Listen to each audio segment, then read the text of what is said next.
Eu sou o Victor Camarão, médico, especialista em emagrecimento e performance, e venho aqui trazer para vocês uma novidade do Instituto Victor Camarão. Instituto fundado por mim e pela minha esposa, com o objetivo de mudar vidas, mudar a sua rotina, mudar a sua vida, para melhor sempre. Tenho hoje uma novidade para vocês. Chegamos agora com o Pode Meter o Shape, o podcast do Instituto Victor Camarão. E como primeiro convidado, temos aqui o Dr. Davi Trompieri, nutricionista há mais de 10 anos. Davizão, se apresente para nós, por favor. Bora, Vitor. Primeiro, um prazer aqui fazer parte, né, desse novo momento aí do Instituto Camarão, né, Vitor?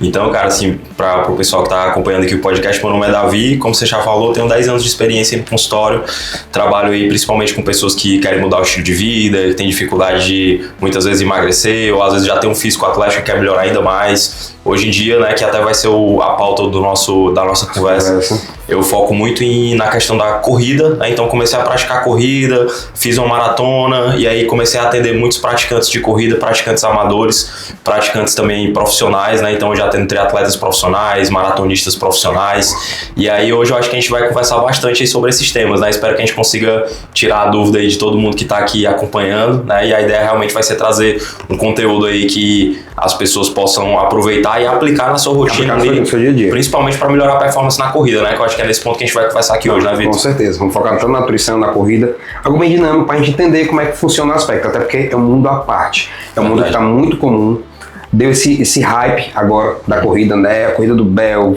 vai do Run, então assim, o que é legal dessa questão da corrida, porque o pessoal tá vendo que é saúde, né? Verdade. Você vê pelo corrida do Bell, corrida do Vai do Run, que foi essa época que a gente era noites virando, bebedeira, tudo. Hoje o pessoal tá voltado para essa. Não, vamos meter o shape. Totalmente. Não, vamos aproveitar, vamos começar cedo aqui nossa vida, nossa rotina, para chegar à noite todo mundo em casa dormindo, quieto. É a minha rotina, acho que deve ser a sua. Total. Quem corre, né? A gente quer o quê? Dormir cedo. Verdade. Para 4, 5 da manhã, 4, 5 horas da manhã tá acordando para correr. Me diz aí, Davi. Tu se considera mais um nutricionista corredor ou um corredor que entende muito de nutrição?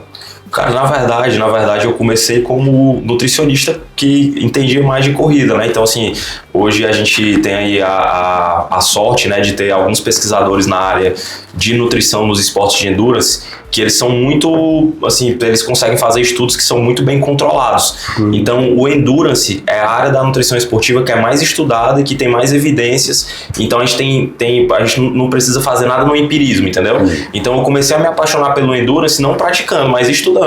E aí foi vendo a literatura de nutrição e endurance que eu comecei a atender algumas pessoas, e a partir disso eu fui desenvolvendo ali a motivação de começar a correr. E aí é como você falou, né, cara? Lá a gente tem a sorte de morar aqui em Fortaleza, então na beira-mar aqui, Ave Maria, de manhã é uma festa ali, né? Então é como, às vezes uma coisa que a gente encontrava antes quando a gente ia pra um show, ou quando a gente ia pra uma festa, ou quando a gente ia pra um bar, a gente encontra ali na beira-mar de manhã, a gente consegue encontrar os amigos, consegue conversar, trocar ideia. E aí quando foi juntou, né, essa motivação de estar atendendo já atletas no consultório, com essa vibe que tem aqui de corrida, e aí me apaixonei e fui pra cima, e fui embora, exatamente. E tu começou a correr quando, tu me falaste? Cara, eu comecei a correr em julho de 2024. Julho de 2024. Chegou a fazer maratona, não foi? Tu falou? Fiz uma maratona, exatamente. Maratona lá em São Paulo, SP City, 42 km ali. Não, eu admiro muito. Assim, eu tô me preparando agora pra minha maratona de abril, né? Tá sendo um desafio, porque assim... Primeiro tudo, porque eu gosto muito da corrida, porque foi o que me tirou do sedentarismo. Eu já pesei 92 quilos. Foi aquele comecinho, correndo Miguel Dias ali, e isso me motiva a estimular o pessoal a correr, por quê? Porque é gostoso. É bom demais. É bom demais. Eu tenho um paciente que, ele disse, Vitor, nunca me imaginei correndo aqui no meio de Lisboa. Tipo, o cara sedentário, 120 quilos, hoje já foi quase 30 quilos perdidos, e ele, Vitor, nunca me imaginei, mandou uma foto, olha aqui, Vitor, onde eu tô, pá, nunca me imaginei. Então assim, é bom porque é estimulante. E outra coisa, você não tá só. Verdade. Você vê nas corridas assim, por exemplo, eu vou fazer a meia agora, eu não tenho muita paciência pra correr 20 horas. Mas, porque 2 amigos meus vão. Qual a vantagem? Estimula, puxa, um puxa o outro, tá meio desanimado, bora pessoal, bora. E eu vejo isso nas corridas que eu já fiz de 10 km, que tem muito esse espírito de equipe, né? Me diz aí como é que tu acha, assim, como é que tu vê isso dia a dia, no teu dia a dia, tanto na nutrição nessa parte da corrida, como as próprias corridas que tu faz? Cara, assim, na verdade, o que venho atendendo aí no consultório já há um tempo, né, ali várias pessoas que conseguiram mudar o estilo de vida, pessoas que não conseguiram e tal, eu vejo que ultimamente com esse boom da corrida, tem muita gente que nunca tinha conseguido engrenar no exercício e que hoje vive quase uma vida de atleta, né? Por causa dessa mudança de chave. Então, realmente, eu acho que a corrida ela agrega muito, né? Como a gente falou, tem essa questão social. Então, apesar de ser um esporte que parece que é meio sozinho ali, solitário, mas na verdade não, né? Você vai ali, tem uma comunidade de pessoas, é um clima legal ali, que muitas vezes é um pouco diferente do clima da musculação. Então, por exemplo, eu acho que lógico que cada pessoa tem uma visão e se sente bem em determinados ambientes, né? Mas, por exemplo, eu tenho pacientes que não gostam do ambiente da academia. Muitas vezes é mais a musculação fechada, né? E é muitas vezes é só estética.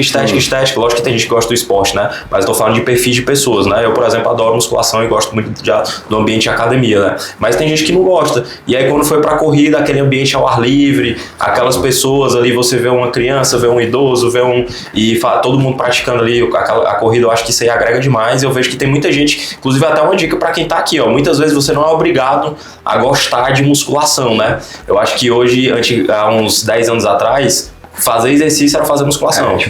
Então, se você não gostasse de musculação, você era sedentário, você não fazia exercício. E hoje não, a gente já tem várias outras possibilidades, né? Como, por exemplo, a própria corrida. Tem muito atleta de vôlei também, tem muito atleta tênis também, agora com o João Fonseca aí que tá estourando, tá na moda demais, tá tudo lotado aí as aulas de tênis e tal, né? Então, assim, eu acho que o grande lance da corrida foi que ela trouxe essa opção a mais ali para as pessoas que não curtem tanto musculação e que querem também esse ambiente diferenciado, que é um ambiente ao ar livre, que não quer ficar dentro da academia de musculação ali, né? E eu mesmo não tenho paciência para correr na academia. Eu não tenho.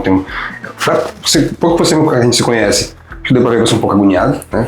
Então eu não sou de ficar muito tempo preso no mesmo canto. Tanto que assim, eu prefiro correr na rua no meio da chuva do que ficar preso dentro da academia. Eu dou 3, 4 km ali e encho o saco.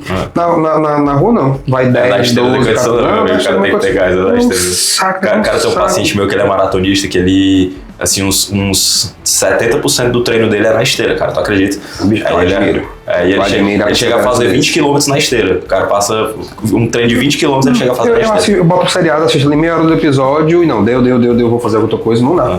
Tem condição. Tanto que assim, ano passado eu tinha recomeçado a correr, e aí, por causa da época da chuva, né, correndo na academia. Desandou. Aí foi quando desandou de novo, tal, ganhei um pouquinho de peso, inclusive, tudo. Mas aí, agora mesmo chovendo, eu vou independente, pode estar chovendo, vou. Realmente correr na chuva você começar frio na chuva, é horrível. É verdade. Mas você tá ali, correndo ali, faz 5, 6, 10 km, começar a chover, aquela sereninha, chega a dar aquela brisa, aquele alívio, né? É diferente. Cara, tem até uma história legal de contar, eu atendi um paciente que ele não conseguia emagrecer de forma nenhuma, sabe? Então, mas não porque ele tinha um metabolismo ruim, ele era um cara novo, era um cara alto também, de 1,80 m de altura, então um cara que, teoricamente, se ele fizesse o básico bem feito ali na alimentação, ele conseguiria emagrecer bem pra caramba. E só que ele não conseguia, cara, ele tava lá fazendo musculação e ele não aderia ao planejamento. Então, assim, ele conseguia fazer às vezes por 1 mês, 2 meses, aí perdia um pouquinho e voltava nas consultas seguintes, perdia, depois ele sumia uns 3 meses, voltava com aquele mesmo peso de antes, do dia antes que ele tava começando, né? E eu falei, cara, vamos tentar fazer um esporte diferente, por que tu não tenta, o que é que tu gosta? Cara, eu tô pensando em corrida, tem uns amigos me chamando e tal, mas eu não sei se eu quero ir e tal. Detalhe, a motivação dele era estética, então ele queria mudar a estética corporal, né? Ele tava muito incomodado com a estética, cara novo e tal. E aí ele falou, mas o cara vai, testa, vamos fazer e tal, já entra logo na assessoria, já se inscreve na assessoria, indiquei umas assessorias pra ele. Ele foi. Resultado, cara, ele começou a correr, começou a ver o desenvolvimento na corrida. E aí, só que ele era um cara que, apesar dele estar incomodado com a estética corporal, aquilo não motivava ele de verdade. Só que quando ele era mais novo, ele era atleta de futebol. Então ele gostava muito de performance.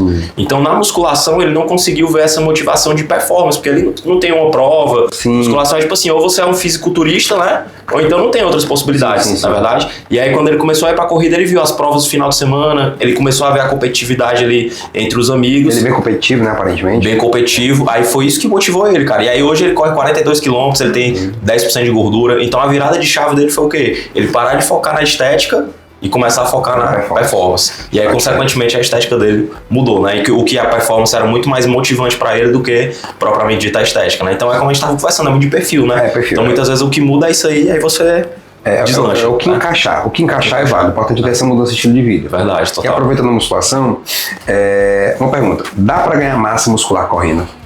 Dá, Vitor, dá sim, com certeza, cara. Isso aí é uma grande preocupação, né, que as pessoas que correm têm, né? E assim, o que a gente tem que deixar claro aqui é que o principal fator limitante ali que eu vejo no ganho de massa muscular é a capacidade que a pessoa tem de desenvolver no treino de musculação. De fato, a musculação é o que vai gerar ali um aumento do volume da fibra muscular, você vai gerar uma hipertrofia. Então a gente precisa do estímulo da musculação. O que é que acontece muitas vezes? A pessoa, ela corre, ela tem um volume de corrida alto, e por isso ela acaba não treinando musculação ou treinando muito menos, no volume muito baixo. Então, para que a gente consiga ganhar massa muscular e correr bem ao mesmo tempo, o que a gente precisa é não diminuir o volume de musculação enquanto está aumentando o volume de corrida. Esse é o primeiro ponto. E aí entra o segundo ponto, que é o quê? As pessoas, muitas vezes, elas não comem carboidrato suficiente para dar suporte para as duas atividades, né? Então, assim, a partir do momento que você vai correr ali, por exemplo, você está correndo 35 km por semana, e aí o cara ainda vai treinar 4, 5 vezes de musculação, que é o necessário ali para ter um ganho de massa muscular expressivo, como é que ele vai conseguir ter energia para desenvolver nos dois esportes? É muita comida. Né? Se ele não comer o suficiente. Então a gente tem que ter uma quantidade de carboidrato. E o carboidrato é arroz, macarrão, pão, aveia, granola, banana. Esses alimentos, eles ajudam por quê? Porque a gente tem uma reserva de carboidrato dentro do músculo, né? Então quando a gente come carboidrato, esse carboidrato ele vira glicose. Então, todo carboidrato que a gente come vira glicose. Arroz, macarrão, pão, banana, aveia, granola. E aí essa glicose vai para dentro do nosso músculo e fica lá armazenada nessa reserva que a gente tem. Para você ter uma ideia, Vitor, uma pessoa, o mínimo ali, uma pessoa baixinha, sedentária, acumula pelo menos 300 gramas de glicose no músculo. Então, a gente tem uma reserva muito grande. Ó. Um pão francês tem 30 gramas de glicose. 30 gramas de carboidrato que vai virar glicose. Nosso músculo acumula no mínimo 300. Então, quando a gente come carboidrato, essa glicose vai para o músculo. Quando a gente está fazendo a atividade ali, a musculação e a corrida, a gente vai usando essa glicose como fonte de energia e vai baixando. Então, por exemplo, vou dar um exemplo aqui. Eu treino corrida na segunda-feira. Aí eu comi bem domingo, não treinei, eu enchi meu tanque ali de carboidrato. Aí segunda-feira eu treinei, baixei o tanque. Aí segunda noite eu vou treinar musculação. Aí eu começo a comer carboidrato ali no café da manhã, depois da corrida, no almoço. Dependendo do tanto de carboidrato que eu comi, eu vou estar no treino da noite com mais ou com menos glicose dentro do músculo. Aí eu baixei de novo. Aí terça de manhã tem musculação de novo. Baixei de novo. Então, muitas vezes quando a gente não come carboidrato suficiente entre as sessões de treino, a gente chega no treino com a glicose baixa no músculo, e aí a gente não consegue evoluir a carga na musculação. E aí quando não evolui a carga na musculação, não gera estímulo para hipertrofia, e aí consequentemente você não consegue ganhar massa muscular. Então assim, dá para ter o melhor dos dois mundos, só que para isso você precisa de uma boa orientação de treino, de uma boa frequência de musculação, junto com uma boa frequência de corrida. Boa orientação nutricional. Uma boa orientação nutricional para ter o carboidrato suficiente para dar suporte para as duas. Comer. E conseguir comer, né? Quantidade. E uma coisa importante, ó, que é carboidrato e não gordura. Isso. A gente estava até conversando sobre isso, né, Vitor? Então, muitas vezes as pessoas, elas acabam colocando gordura ao invés de colocar carboidrato. Não, o que vai melhorar a performance é arroz, macarrão, pão. E aí, se você vai comer muito carboidrato, você tem que comer menos gordura. Então, manteiga, azeite, óleo, carnes mais gordas, isso aí você vai diminuindo para aumentar o carboidrato, melhorar a performance e não ganhar gordura no processo, que não é a ideia. E lembrar que é carboidrato bom, e não é açúcar, não é chocolate, não é bolo, não é... Então, assim, lembrar que é carboidrato bom. Isso é importante ter essa ênfase, porque eu acho, carboidrato é carboidrato, então deixa eu comer um bolinho aqui. Pontualmente, na dieta, isso se encaixa. Mas ter aquela rotina de... Aí a pessoa engorda. Exatamente, até porque, Vitor, na verdade, cara, o carboidrato bom, é isso que é importante, né? O que seria um carboidrato bom, então, né? É um carboidrato limpo, né? Um carboidrato que vem justamente sem gordura, né? Então, por exemplo, quando você pega o bolo ele tem ali o carboidrato, mas ele também tem muita gordura. Aí você pega o chocolate, ele tem o carboidrato, mas ele também tem muita gordura. E aí um carboidrato mais limpo ainda é o carboidrato que é sem gordura e é o carboidrato com fibra. Então, se a gente consegue colocar grãos integrais, arroz integral, macarrão integral, frutas que também tem fibra, aveia, granolas que são granolas mais puras ali, que tem mais fibra. Esse tipo de carboidrato é muito melhor para a saúde do que arroz branco, macarrão sem ser integral, pão branco. Então, assim, quando a gente pega uma pessoa que está começando a mudar o estilo de vida, o primeiro passo é ajustar o consumo de carboidrato diário. E aí, se essa pessoa ela for mais inclinada para gostar de carboidratos integrais, a gente vai tentando sempre direcionar para botar mais carboidrato com fibra, até porque existe uma recomendação de quantidade de fibra diária, que é boa para a saúde. Mas aí muitas vezes as pessoas têm muita resistência de comer arroz integral, macarrão integral, pão integral. E aí a gente vai no jogo de cintura para ver o que, é que o paciente gosta, o que é que ele não gosta, e se precisar a gente bota a suplementação de fibra. Entendeu? Psyllium, algo assim, né? Psyllium, ou o próprio... Tem muito suplemento. Às vezes a pessoa também tem dificuldade de tomar o Psyllium. Aí tem fibras ali no mercado, né? Pessoalmente eu tenho dificuldade de tomar Psyllium. Realmente eu complemento com cápsula mesmo pela praticidade. Pois é, cápsulazinha ou pó, né? Tem aquelas fibrazinhas que são mais solúveis ali na água, que são mais fáceis e tal. Então a gente ajusta isso daí. Então, ajustar o consumo de carboidrato sem gordura, se possível carboidrato com fibra, se não, entrar com suplementação, e aí a gente consegue ter muita performance. Cara, eu vou te dizer, Vitor, recentemente eu tô atendendo um atleta profissional de triatlo aqui de Fortaleza, e cara, até mesmo no nível profissional, as pessoas comem menos carboidrato do que deveriam. Ela tá fazendo a melhor preparação da vida dela, ela me relatou, porque antes ela comia bem menos carboidrato do que o necessário para ela fazer 30 horas de treino semanal. Ela faz 30 horas de treino semanal.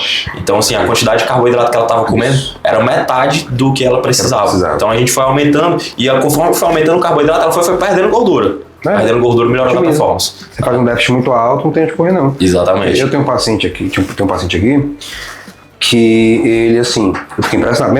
Eu nunca vi a testosterona como a dele, 1.300. Natural. Caramba, eu nunca vi isso. O homem é cavalo reprodutor aí, viu? Pois é, só que, assim, seco, magro, eu não tô conseguindo ganhar músculo. Só que quando eu fui conversar com ele, depois de conversar com a nutri dele, o que aconteceu? Dieta. Ele não dava um aporte suficiente.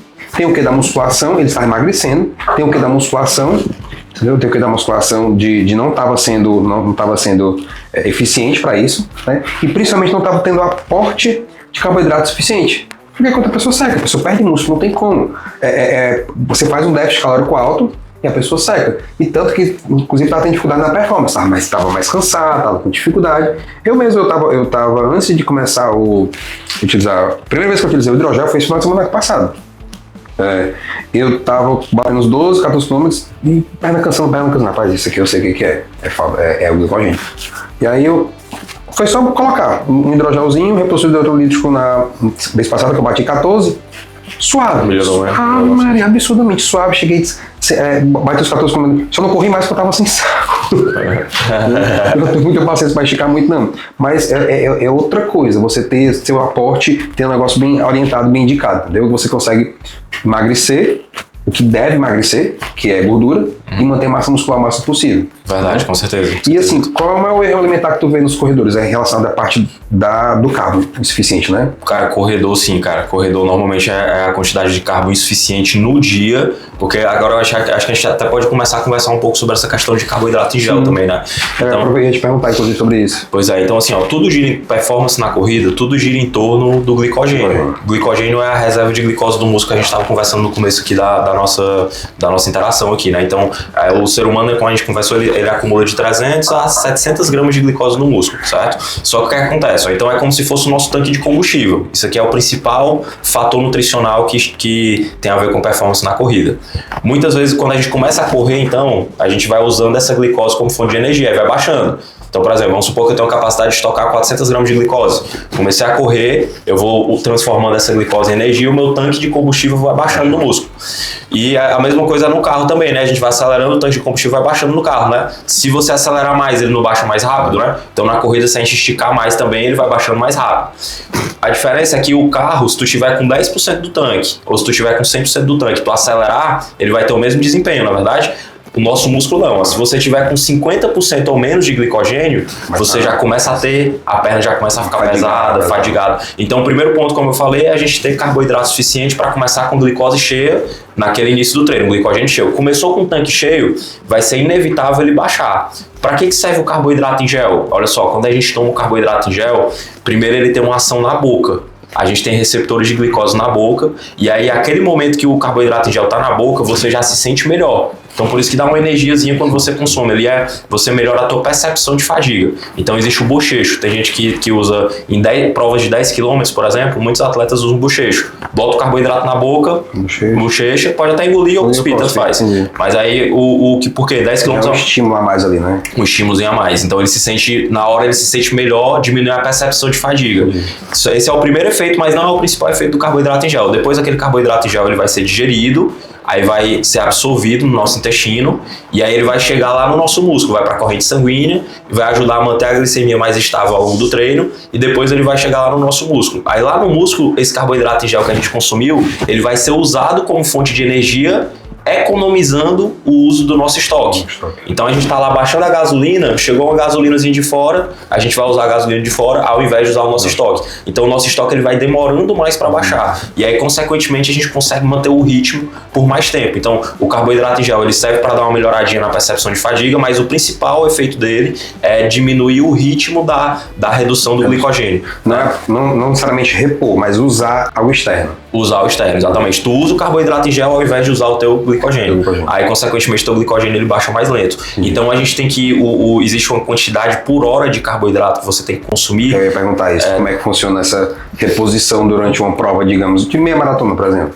Pronto. Então, o que é que acontece? O que se tem de indicação é que o uso de carboidrato em gel ele deve ser feito em provas a partir de o que funciona para performance é provas a partir de 1h30. Então, por exemplo, se você vai fazer uma prova mais curta, de 1 hora, bem mais curta que 1h30, a redução no nível de glicogênio não vai ser o fator limitante para a performance.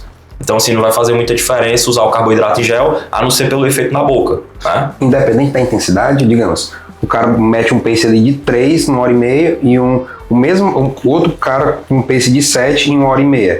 Independente da intensidade ou quanto mais intenso, mais ele... Pois é, independente da intensidade, porque o que conta mesmo é o tempo de treino. É o tempo de treino, porque se aquele cara que consegue meter um pace de 3, por exemplo, ele tem uma reserva de glicose muito maior do que o cara que faz um pace de 7, tu tá entendendo? Ele já tem adaptações ali que faz com que ele consiga aguentar. Então, é o tempo de treino que define se precisa ou não usar o carboidrato em gel, porque o glicogênio ele dá suporte até certo ponto.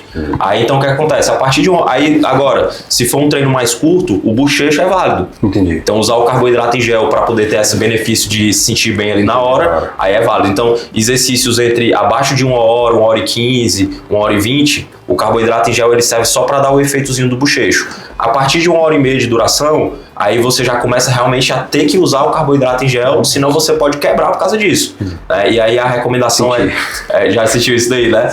E aí só que o uso ele tem que ser já feito desde o começo. Né? Por quê? Porque ele não faz na hora, né? O carboidrato já vai ser digerido, absorvido, vai chegar no músculo. 20, 30 minutos ele leva. 20, 30 minutos você já começa a ter que usar ali o carboidrato em gel. Então, por exemplo, você vai fazer ali de 1h30, a recomendação é 30 gramas por hora. Entendi. Então você tem que consumir 30 gramas de carboidrato por hora. O carboidrato em gel exatamente um bicho desse aqui, né? 25 gramas normalmente tem, né? Tem uns de 20, tem uns de 30, tem uns de 40, tem uns de 25 a 30 já. E aproveitando, a diferença do hidro pro carbo, assim, eu nunca experimentando o carbo, todo mundo me falou que o hidro era melhor, que era mais palatável. Tem muita diferença por questão da digestão? Cara, assim, ó, o hidro, ele é um pouco mais, como é que eu posso dizer? Ele é um pouco mais diluído, né? Então... Dá aquela trava assim, quando eu experimentei, eu nunca tinha experimentado. Tá chupando rapadura. Pra mim, como o meu paladar é um pouco mais puxado pro amargo, que antigamente era mais doce, ficou mais amargo, eu sentia aquela travoso no começo, mas depois fui me acostumando, mas eu senti ele bem líquido mesmo. O carbo em gel ele é mais espesso, mais viscoso. O carbo em gel ele é menos diluído, né? Então ele é mais concentrado. O que é que acontece? A gente chama isso de osmolaridade, que é a quantidade de partícula sólida que tem ali numa solução, né? Então o hidro, ele tem mais água, e aí o que é que se tem de evidências? Que ele, quanto mais osmótico ou seja, quanto mais concentrado é uma coisa que a gente consome, mais tempo fica no estômago. Então a gente vai tomar ali o carboidrato em gel, vai para o nosso estômago, depois ele sai do estômago e vai para o intestino. O hidrogel, teoricamente, ele vai ter ele acelera o esvaziamento gástrico. por ele ser um pouco mais diluído, entendeu? Só que essas evidências são questionáveis. Então, por exemplo, tem estudos que mostram que não vai fazer muita diferença entre consumir o hidrogel e consumir em relação à oxidação de carboidrato que você consome. Mas então acaba sendo mais o paladar, se você se adaptar, né? Só que na prática é diferente, né, cara? Assim, na prática a gente observa que tem algumas pessoas que toleram bem melhor o hidrogel. Então, assim, vai muito de atleta para atleta, né? Então, assim, o hidrogel não é bem melhor, não se tem evidências que é muito melhor do que o carboidrato tradicional, vai dar menos desconforto, não. Na verdade, a gente tem que ir vendo e testando paciente por paciente. Algumas evidências mostram que a pessoa gostar, tá valendo. Tá valendo, que ele pode acelerar o esvaziamento gástrico, mas não tem evidências mostrando que ele é superior para melhora de performance, entendeu? Então, a gente vai no jogo de cintura. Então, o carboidrato em gel, Vitor, como a gente estava conversando, ele depende do tempo de treino. Então, 1h30, 30 gramas por hora. Se for acima de 1h30 de duração, aí a gente coloca de 30 a 60 gramas por hora. Acima de 2 horas ali, você tem essa recomendação de 30 a 60. Você já tem que aumentar o aporte se for mais tempo. Se for mais tempo. Se for uma prova acima de 3 horas de duração, 90 gramas por hora de carboidrato, entendeu? Então a gente tem que ir ajustando. Então a maioria, triatleta, cara, consome isso aí fácil. Triatleta eu até brinco, que tem o bucho de avestruz ali, come muito mesmo, cara. Aguenta tomar muito carboidrato. Essa atleta que eu te falei que eu atendo, ela consome 100 gramas de carboidrato por hora, praticamente. E ela consegue tolerar de boa, entendeu? Não sente nenhum tipo de desconforto. Né? E pra você ter uma ideia, se fosse em gel, isso aí seriam 4 gels por hora. Né? Então, agora corredor é mais difícil. Normalmente a experiência que eu tenho com o corredor é que o corredor ele é menos acostumado com o intratreino. Então, a maior parte dos corredores fazem um aporte de carboidrato inadequado para o volume que eles fazem de corrida, entendeu? Então, a gente tem que ir treinando o intestino desse atleta, que aí é um outro termo que a gente usa. O que é que acontece? Se você nunca tomou carboidrato em gel, e aí eu tô falando aqui que você precisa tomar 1 ou 2 ou 3 por hora, dependendo da distância que você vai percorrer, vai ser normal você sentir desconforto. Inclusive você pode sentir urgência para ir no banheiro, né? Então tem gente que toma um carboidrato em gel, tem diarreia, tem que correr pro banheiro mais próximo. Isso vale dos testes, né? De ficar testando, opa, me dei bem, não me dei bem, né? E o treino também. Então, porque o que acontece? O nosso intestino, lembra bem, ele vai ser digerido e aí vai ser absorvido no nosso intestino. Para o carboidrato ser absorvido no nosso intestino, ele precisa de uma portinha, que é um transportador. Então no nosso intestino ele é cheio de portinha para carboidrato. Você tomou, ele vai passar por essas portinhas. Quando você não tem esse costume de tomar o carboidrato durante o treino, você tem poucas portinhas no intestino. Aí você toma o carboidrato, não tem portinha suficiente, não vai ter muito carboidrato que vai ser absorvido, e esse carboidrato vai puxar água pro intestino e você tem diarreia. Entendeu? Agora, quando você vai... osmótica, né? Diarreia osmótica, exatamente. Quando você vai aumentando gradativamente o consumo de carboidrato, o teu intestino ele vai se adaptando e ele vai criando mais portinhas, mais transportadores. E aí você vai tolerando uma quantidade maior de carboidrato com o tempo. Então, o que é o ideal? Se você vai fazer uma maratona, por exemplo, e você não está usando a quantidade de carboidrato em gel que seria necessário, uma média de 3 por hora para uma maratona, 3 carboidratos em gel por hora, você vai fazer o quê? Você vai começar com 1 por hora. E aí nos treinos longos, no treino longo seguinte, aí você vai testar 2 por hora, depois você vai testando 3 por hora, então você vai aumentando gradativamente conforme o teu conforto gastrointestinal. E é importante sempre que tomar o carboidrato em gel, beber água junto, justamente por causa dessa questão da osmolaridade. Então aí que entra o hidrogel, né? Mesmo o hidrogel, ele também não é tão concentrado, ele também não é tão pouco concentrado assim, ele também tem uma concentração bem considerável. Então você imagina, ó. O hidrogel tem 25 gramas de carboidrato, é a quantidade de carboidrato que tem num Gatorade todo. Sim. Então, mesmo sendo hidrogel, ainda assim ele é bem concentrado. Então, você tem que tomar o hidrogel e tem que beber ali pelo menos uns 200 ml de água junto. Se você for tomar o gel normal, também tem que beber uns 200 ml de água junto, porque isso vai facilitar o esvaziamento gástrico e vai ter menos risco de ter essa diarreia osmótica. Então, muita gente toma o gel no seco, mas não, você precisa beber água junto. Bom saber. Aproveitando aqui que é essa maratona, até onde esportes de alto rendimento como maratona é saudável? Assim, porque é algo de alto rendimento, né? Então, assim, você puxa o seu corpo além. Até onde isso, na parte nutricional, é saudável ou não? Vitor, eu vejo, cara, que na verdade, pela minha experiência ali, e assim, também conversando com alguns colegas, até médicos também, né? Tem o meu tio aí que você já trabalhou junto aí. Sim. Já abriu algumas pessoas aí com ele, não foi, Vitor? Tá mensagando lá na época eu tava na cirurgia torácica, sim, exatamente. Meu tio é cirurgião cardiovascular cardíaco, né? Então, a gente tava conversando até um tempo sobre isso. E o que foi que ele me falou? Davi, ele que opera muito coração, faz transplante de coração e tal. maratona com recreativo, né? Então, por exemplo, eu sou um maratonista recreativo, né? Então eu não faço eu não faço uma maratona com menos de 3 horas de duração. Isso aí é saudável pro coração, até protege. Agora, a partir do momento que você começa a ter um nível de atleta, aí isso é danoso para a saúde cardiovascular. Então é como se ele tivesse o risco de uma doença cardiovascular que tem um atleta, né? Tu pode também me confirmar isso aí como médico. Porque assim, o que se vê é que assim, todo atleta de alta performance com ou sem hormônio, você tem um desgaste corporal absurdo. O próprio fisiculturismo natural, entendeu? Mas qualquer atleta de alta performance, você vê realmente que você tem um desgaste do corpo absurdo. O cara secando o fisiculturismo. Seca, fica seco para poder subir ao palco. E independente com corredor 180 km por semana de corrida. O cara seca, entendeu? Então assim, aí tem o detalhe do catabolismo. Você tem um catabolismo muito alto, você tem um desgaste muito alto. Então, para ter um aporte disso, isso drena. Então, realmente, cara, não, minha opinião, atleta de alta performance é saudável? Não é assim, na minha opinião. Não é saudável, os estudos mostram que não é saudável ser um atleta de alta performance, não é saudável, independente do uso de hormônio ou não. Por quê? Porque é anti-vida, por assim dizer, você tem um desgaste muito grande, né? E aí, aproveitando o ritmo, isso aí, tem uma polêmicazinha aqui. Dá para manter um shape volumoso, com estrutura muscular, sem usar anabolizante na corrida? Isso não tô falando corridinha de 10 km não, de maratona. Entendi. Cara, eu vou te dizer, não vou dizer que é impossível, mas é desafiador, com certeza, muito desafiador. Porque como a gente normalmente funciona melhor em que situação? Quando eu já atendi alguns pacientes que têm um bom volume muscular, porque isso é relativo também, né? O que é um bom volume muscular, né? Se a gente pode ter aqui, de repente, um fisiculturista aqui assistindo a gente, e para ele um cara que tem 38 de braço, que tem 85 quilos, é um cara pequeno. Miúdo, né? Então, assim, se for o cara ter 100 quilos, né? 45 de braço, aí beleza, talvez seja até impossível fazer uma maratona, né? Você não vai ter. Mas assim, dadas as devidas proporções, o que normalmente uma pessoa que não é atleta considera que tem um físico volumoso, de músculo e tal, é possível ter fazendo maratona sim, entendeu? Sem o uso de hormônio também. É desafiador? Sim. É desafiador. Tem que ser muito acima da média em relação ao estilo de vida, muito acima da média. Musculação em dia, alimentação em dia, tudo sendo feito direitinho. O que é que acontece? Muitas pessoas que conseguiram esse feito de ter um bom volume muscular e uma boa performance na corrida, dedicaram fases da sua vida para diferentes momentos, diferentes situações. Então, por exemplo, tem gente que passou ali uma fase da vida só hipertrofia.